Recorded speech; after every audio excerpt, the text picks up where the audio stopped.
Bon allez, aujourd'hui, je vais créer des gens qui ont remplacé leur sang par du liquide de refroidissement et qui s'étonnent d'avoir des alus à 4 heures du sbar. Des vampires? Presque, Pierrot, presque. Non, je fais le sommelier de la chimie industrielle. Je suis en train de créer les buveurs de Monster, là. Pierrot, sors-moi la fiole de marketing agressif et vide-moi tout le stock de colorants interdits dans 40 pays, s'il te plaît. Ah, je te jure, je vais leur mettre tellement de parfums différents qu'au bout d'un moment, ils vont croire que c'est des ex. Alors vas-y, je commence par la Pipeline Punch. On va leur faire un truc tout rose, très girly en apparence, mais avec la puissance de frappe d'un camion Ben. Je veux qu'ils boivent ce mélange de goyave et de passion, tout en oubliant que techniquement, c'est juste du kérosène aromatisé. Maintenant, je tape le Mango Loco et Pacific Punch. Ça, c'est du nectar radioactif pour les types qui pensent qu'un jus de fruits, ça doit forcément briller dans le noir pour être efficace. Ensuite, je leur mets la Nitro Super Dry. Là, c'est la roue libre totale. On va rajouter du protoxyde d'azote dans la canette. Pourquoi?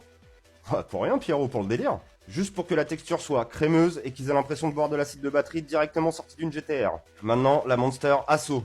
On va leur donner une boisson goût Coca-Cola au kérosène, pour qu'ils se croient au fond alors qu'ils sont juste en train de camper au sniper sur Call of. Et je finis avec l'Ultra White. Eux, tu vois, c'est les mêmes connards qui boivent du Coca Zéro. Ça se la joue Elfie, mais ils se rendent juste plus compte qu'ils boivent un truc qui a le goût d'un cachet d'aspirine mélangé à du gazon synthétique. Ah là là, je voulais créer des esthètes de la gastronomie et des explorateurs de saveurs subtiles, capables d'apprécier la complexité d'un grand terroir et la délicatesse d'un fruit mûri au soleil.